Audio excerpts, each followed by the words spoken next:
17 বছর কি আমরা রাজপথে আন্দোলন করি নাই? যদি জুলাই আগস্ট না হতো আরেকটা মাসে হয়তো বিএনপি আন্দোলন করেই সরকারকে ফেলে দিত। গত 17 বছরের মতোই আগামীতে প্রয়োজন পড়লে আরও 17 বছর আন্দোলন করব, কিন্তু কোনো অরাজক পরিস্থিতি কিংবা কোনো স্বৈরের শাসককে আমরা প্রতিষ্ঠিত হতে দেব না। আমরা এবং আমাদের নেতা সবসময় এই সরকারের প্রতি সহযোগিতার হাত বাড়িয়ে দিয়েছে, বারবার বলেছে সহযোগিতার কথা। অনেক দিক খাটো করে হলো, অনেক ছাড় দিয়ে হলো আজকের জুলাই সনদ সহ বহু কিছুতে বিএনপি ছাড় দিয়েছে। তারপরও কালকে একজন বলছেন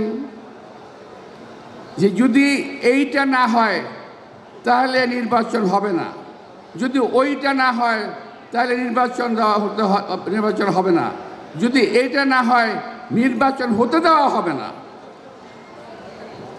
এক ফ্যাসিবাদকে তাড়িয়ে আরেক ফ্যাসিবাদকে আনবো না। আমরা তো তাই বলছি, এক ফ্যাসিবাদকে তাড়িয়ে আরেক ফ্যাসিবাদ আমরাও আনতে চাই না, আমরাও প্রতিরোধ করব। আপনারা যে কথাবার্তা আজকে বলছেন, আমার মনে হয় সরকারের মুখপাত্র হয়েই আপনার কথাগুলো বলছেন। আপনাদের বয়স, আপনাদের যে মেধা, আপনার যে অভিজ্ঞতা, তাতে আমার মনে হয় না এই সমস্ত কথাগুলো আপনাদের মুখ দিয়ে আসছে কিংবা আপনাদের মাথা থেকে আসছে। এটা অন্যজনের প্ররোচিত কথাবার্তা আপনারা বলছেন, এতে কোনো লাভ হবে না।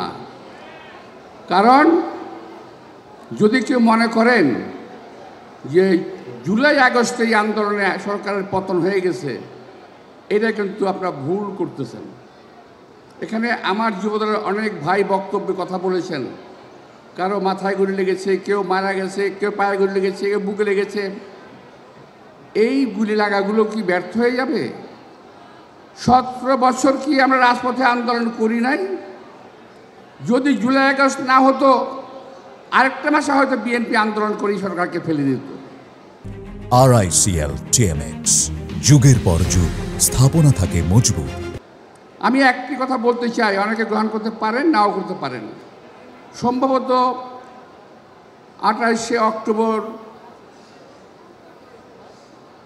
সম্ভবত আমাদের একটা মহাসমাবেশ ছিল 23 সালের 28শে অক্টোবর, সম্ভবত আমার ভুল না হলে। সেই মহাসমাবেশে সরকারের পতন হয়ে যাওয়ার কথা ছিল। চক্রান্তের কারণে সেদিন সেটা হয়নি। সেই দিন যে জনসমাবেশ হয়েছিল, ওই সমাবেশ থেকে যদি ঘোষণা দেওয়া সম্ভব হতো তাহলে এই সরকার থাকে না। ওই দিন যেভাবে গুলি করেছিল বিএনপির মিছিলের উপরে, মিটিংয়ের উপরে, বিএনপির যে নেতাকর্মীরা আহত হয়েছিল, এটা ভাষায় প্রকাশ করা যাবে না। মঞ্চে আমরা অনেকেই ছিলাম, এখানে যারা উপস্থিত আছেন অনেকেই মঞ্চে ছিল। গুলির তোড়ে এবং গ্যাসের মুখে আমরা টিকে থাকতে পারি নাই। কিন্তু শেষ পর্যন্ত আমি এবং আমাদের সেক্রেটারি জেনারেল ফখরুল ইসলাম আলমগীর মঞ্চেই ছিলাম। কিন্তু কেন? এই আন্দোলন তো ছিল এই সরকারের বিরুদ্ধে, গণতন্ত্রের পক্ষে, বাক স্বাধীনতার পক্ষে আমরা আন্দোলন করেছি। আমি আরেকবার বক্তব্যে বলেছিলাম যে আমরা 17 বছর পরিশ্রম করে গাছে পানি দিলাম, আপনারা ফলটা খেলেন। এখন বলছেন বিএনপি টিএনপি এর কিছু না, এখন বিএনপি নাকি স্বৈরাচার। আরে আমরা তো সরকারেই গেলাম না এখন পর্যন্ত, এক নাম্বার।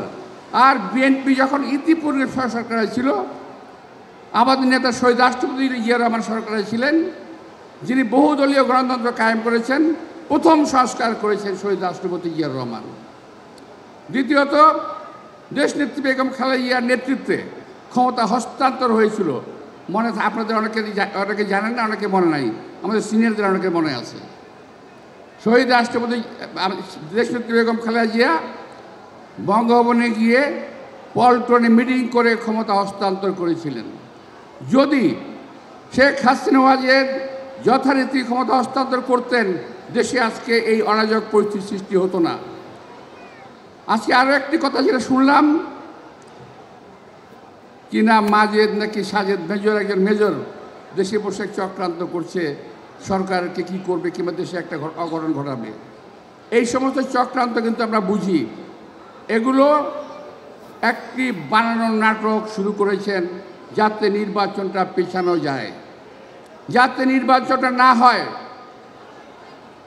কিন্তু একটা কথা মনে রাখবেন, দেশের মানুষ 17 বছর আন্দোলন করেছে কিন্তু ভোটের জন্যে। এই ভোট এই সরকারের কাছ থেকে আমরা আদায় করেই ছাড়ব। সরকারের পিছনে, সরকারের ভিতরে বাইরে যতই ষড়যন্ত্র চলুক, কোনো ষড়যন্ত্রকেই বিএনপি অপ্রতিরোধ্য মনে করে না। ইনশাআল্লাহ আমরা আমাদের নেতা তারেক রহমানের নেতৃত্বে গত 17 বছরের মতোই আগামীতে প্রয়োজন পড়লে আরও 17 বছর আন্দোলন করব, কিন্তু কোনো অরাজক পরিস্থিতি কিংবা কোনো স্বৈরের শাসককে আমরা প্রতিষ্ঠিত হতে দেব না। আমি স্বৈরের শাসকের কথা বলছি এই কারণে, কয়েকটা বাচ্চা ছেলেপেলের মুখের কথায় মনে হচ্ছে তারা যা বলবে তাই দেশের লোকের মানতে হবে। আমরা তাদের বলে বাপদাদার চাকর বাকর মনে হয়। দেশের মানুষকে তারা মানুষ মনে করে না, দেশের নেতৃবৃন্দকে তারা নেতা মনে করেন না, মনে করেন তারাই নেতা। কারণ গদির লোপ পেয়ে গেছেন তো, এরা আর ক্ষমতায় ছাড়তে চান না। তো যাই হোক, আমি আজকে যুবদলের আমার স্নেহাস্পদ ছোটো ভাইদেরকে ধন্যবাদ দেব।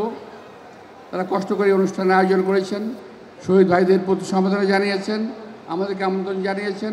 এই জন্য সবাইকে আন্তরিক শুভেচ্ছা এবং ধন্যবাদ জানিয়ে বক্তব্য শেষ করছি। সবাইকে ধন্যবাদ। আসসালামু আলাইকুম।